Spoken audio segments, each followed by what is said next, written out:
Hi friends, ಈಗ ಹಲಸಿನ ಹಣ್ಣನ್ನು ನೋಡ್ತಾ ಇದ್ರಲ್ವಾ. ಈಗ ಇಲ್ಲಿ ಇರೋ ಹಲಸಿನ ಹಣ್ಣು ಅಂಬ್ಲಿ ಹಲಸಿನ ಹಣ್ಣು. ಈಗ ಈ ಹಲಸಿನ ಹಣ್ಣಿನ ಒಳಗಡೆ ಸೊಳಿ ಇರುತ್ತಲ್ವ, ಆ ಸೊಳಿ ಒಳಗಡೆ ಮತ್ತೆ ಬೀಜ ಇರುತ್ತೆ. ಆ ಬೀಜವನ್ನು ತೆಗಿತಾ ಇದ್ದೀನಿ. ಈಗ ತಿಂತಾ ಇಲ್ಲ ಆಯಿತಾ. ಈ ಬೀಜವನ್ನು ತೆಗೆದು ಏನು ಮಾಡೋದು ಅಂತಂದರೆ ಸಾಂಬಾರು ಮತ್ತು ತಿಂಡಿ ಎಲ್ಲ ಕೂಡ ಮಾಡ್ಬೋದು ಈ ಬೀಜದಿಂದ.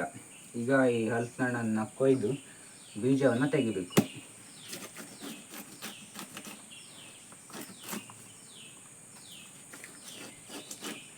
ಈ ಬೀಜದಿಂದ ಮಾಡುವ ಸಾಂಬಾರು ಮತ್ತು ತಿಂಡಿ ಎಲ್ಲ ಕೂಡ ಚೆನ್ನಾಗಿರುತ್ತೆ, ತುಂಬ ಟೇಸ್ಟಾಗಿರುತ್ತೆ.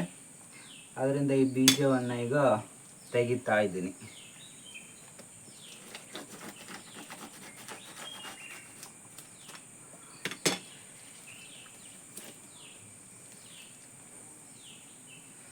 ಗಾಯ್ಸ್ ನೋಡಿ ಹಲಸಿನ ಹಣ್ಣು ಯಾವ ರೀತಿ ಇದೆ ಅಂತ. ಇದು ಬೀಜ.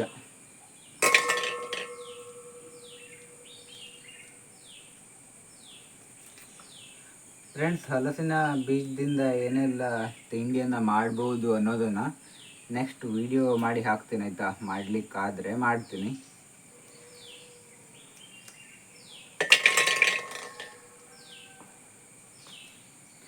ನೀವು ನೋಡ್ತಾ ಇರೋದು Badrinayak blogs YouTube channel. First time ನೋಡ್ತಾ ಇದ್ರೆ ಸಬ್ಸ್ಕ್ರೈಬ್ ಮಾಡ್ಕೊಳ್ಳಿ. ನೆಕ್ಸ್ಟ್ ಹಾಕುವಂಥ ಎಲ್ಲ ವೀಡಿಯೋಸ್ಗಳು ನಿಮಗೆ ಬರ್ತಾ ಇರ್ತದೆ. ಫ್ರೆಂಡ್ಸ್, ಮೊನ್ನೆ ಹಿಂದೆ ಮಾಡಿರುವಂಥ ವಿಡಿಯೋದಲ್ಲಿ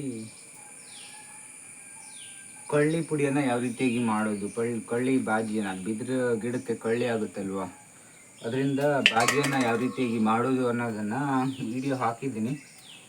ನಿಮಗೂ ಕೂಡ ತಿಳ್ಕೊಳ್ಬೇಕು ಅಂತ ಇದ್ದರೆ ಆ ವಿಡಿಯೋನ ನೋಡಿ ಆಯಿತಾ. ಹಾಗೆ ಈ ವಿಡಿಯೋ ಕೆಳಗಡೆ ನೋಡಿ ಪ್ರಾಡಕ್ಟ್ಸ್ಗಳು ಬರ್ತಾ ಇದ್ದಾವೆ. ಸಾರಿ ಮತ್ತು ಚೂಡಿದಾರ ನೀವೇನಾದರೂ ತರಿಸೋದಿದ್ರೆ ಆ ಪ್ರಾಡಕ್ಟ್ ಲಿಂಕ್ ಮೇಲೆ ಕ್ಲಿಕ್ ಮಾಡಿ ತರಿಸ್ಬೋದು. ಹಾಗೆ ನಿಮಗೆ ಬೇಕಾಗಿರುವಂಥ ಪ್ರಾಡಕ್ಟ್ಸ್ ಏನಾದರೂ ಟ್ಯಾಗ್ ಮಾಡಬೇಕು ಅಂತ ಇದ್ದರೆ ಯಾವ ಪ್ರಾಡಕ್ಟನ್ನು ಟ್ಯಾಗ್ ಮಾಡಬೇಕು ಅನ್ನೋದನ್ನು ಕಾಮೆಂಟ್ ಮಾಡಿ ಆಯಿತಾ. ಫ್ರೆಂಡ್ಸ್, ಹಾಗೆ ಇನ್ಸ್ಟಾಗ್ರಾಮಲ್ಲಿ ಕಾಮಿಡಿ ವೀಡಿಯೋಸ್ಗಳನ್ನು ಹಾಕ್ತಾ ಇರ್ತೀನಿ. ಎಲ್ಲರೂ ಕೂಡ ಇನ್ಸ್ಟಾಗ್ರಾಮಲ್ಲಿ ಭದ್ರನಾಯಕ್ ಅಂತ ಇದೆ, ಅಲ್ಲಿ ಹೋಗಿ ಚೆಕ್ ಮಾಡಿ, ವೀಡಿಯೋಸ್ಗಳು ಸಿಗ್ತವೆ. ಗಾಯ್ಸ್ ನೋಡಿ, ಒಳಗಡೆ ದಂಡಿರುತ್ತೆ. ಇದನ್ನು ತೆಗೆದುಬಿಟ್ರೆ ಈಸಿಯಾಗಿ ಎಲ್ಲ ಕೂಡ ತೆಗಿಬೋದು.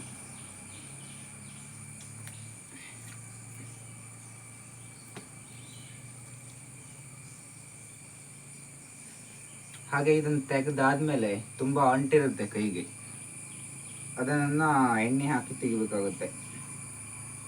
ಎಣ್ಣೆ ಹಾಕಿದರೆ ಅಂಟೆಲ್ಲ ಹೋಗ್ಬಿಡುತ್ತೆ. ಹಲಸಿನ ಹಣ್ಣು ಸೊಳಿ ನೋಡಿ ಈ ರೀತಿ ಇದೆ. ಬಕ್ಕೆ ಹಲಸಿನ ಹಣ್ಣು ಆಗಿದ್ರೆ ಗಟ್ಟಿ ಇರುತ್ತೆ, ಇದು ಅಂಬ್ಲಿ ಅಲ್ವಾ.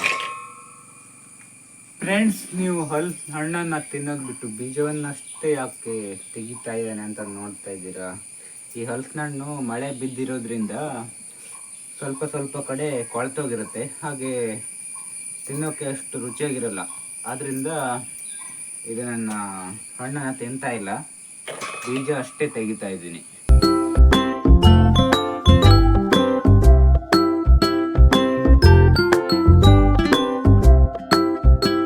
ಫ್ರೆಂಡ್ಸ್, ಈಗ ನೋಡ್ತಾ ಇದ್ದೀರಲ್ವಾ, ಹಲಸಿನ ಹಣ್ಣಿನ ಬೀಜ ಎಲ್ಲ ಕೂಡ ತೆಗೆದಾಗಿದೆ. ಈ ಕಡೆ ಒಂದಿದೆ, ಇಲ್ಲಿ ಈ ಕಡೆ ಒಂದಿದೆ. ಈ ಕಡೆ ಇರೋದು ತುಂಬ ಚೆನ್ನಾಗಿದೆ ನೋಡಿ. ಇದ್ರ ಮೇಲ್ಗಡೆ ಜಾಸ್ತಿ ಸಿಪ್ಪೆ ಏನಿಲ್ಲ, ಇದನ್ನು ಬೇಗ ನೀರಲ್ಲಿ ವಾಶ್ ಮಾಡಿ ಒಣಗಿಸ್ಬೋದು. ಈ ಕಡೆ ಇರೋದಕ್ಕೆ ಸ್ವಲ್ಪ ಮೇಲ್ಗಡೆ ಸಿಪ್ಪೆ ಇದೆ, ಇದು ಸ್ವಲ್ಪ ಕಷ್ಟ ಆಗುತ್ತೆ ಅಂದರೆ ತೊಳೆಯೋದಕ್ಕೆ ಆಯಿತಾ. ಈಗ ಇವೆರಡನ್ನು ಚೆನ್ನಾಗಿ ನೀರು ಹಾಕಿ ತೊಳ್ಕೊಳ್ತೀನಿ. ಫ್ರೆಂಡ್ಸ್, ನೀರನ್ನು ಹಾಕ್ಕೊಂಡು ಆಚೆಗೆ ಸ್ವಲ್ಪ ಎರಡಕ್ಕೂ ಕೂಡ ನೀರನ್ನು ಹಾಕ್ಕೊಳ್ತಾ ಇದ್ದೀನಿ. ಈ ರೀತಿ ಗಟ್ಟಿಯಾಗಿ ಎಡ್ಚಬೇಕು, ಅದ್ರ ಮೇಲ್ಗಡೆ ಸಿಪ್ಪೆ ಎಲ್ಲ ಹೋಗ್ಬೇಕಾಯ್ತಾ. ಹಾಗೆ ಇದನ್ನು ಈ ಕಡೆ ತೋರಿಸು.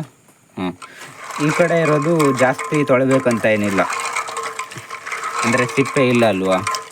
ಈ ರೀತಿ ಒಂದು 4-5 ಸಲ ಮಾಡಿ ಈ ನೀರಿದೆಯಲ್ವ ಇದನ್ನು ಚೆಲ್ಲಬೇಕು. ಆಮೇಲೆ ಇನ್ನೊಂದು ಸಲ ನೀರು ಹಾಕಿ ಒಣಗಿಸ್ಬಿಡೋದು. ಇದನ್ನ ತುಂಬ ಚೆನ್ನಾಗಿ ಮೇಲ್ಗಡೆ ಇರೋ ಸಿಪ್ಪೆ ಎಲ್ಲ ತೆಕ್ಕೊಳ್ತೀನಿ. ಫ್ರೆಂಡ್ಸ್ ನೋಡಿ, ನೀರಲ್ಲಿ ತೊಳೆದಾದ್ಮೇಲೆ ಈ ರೀತಿ ಕಾಣಿಸ್ತಿದೆ ತುಂಬ ಚೆನ್ನಾಗಿ. ಫ್ರೆಂಡ್ಸ್ ಈಗ ನೋಡಿ, ಈ ರೀತಿ ಮಾಡ್ತಾ ಹೋದಾಗೆ ಸಿಪ್ಪೆ ಎಲ್ಲ ಕೂಡ ಬಿಡ್ತಾ ಇದೆ. ಇಲ್ಲಿ ನನ್ನ ಕೈಯಲ್ಲಿ ಇದೆ ನೋಡಿ ಎಲ್ಲ ಸಿಪ್ಪೆ, ಇದನ್ನೆಲ್ಲ ಹೊತ್ತಾಕ್ಬಿಡ್ಬೇಕು. ಈಗ ಈ ಬೀಜದಲ್ಲಿ ಸಿಪ್ಪೆ ಇರೋದೆಲ್ಲ ಬಿಡ್ತಾ ಬಂದಿದೆ.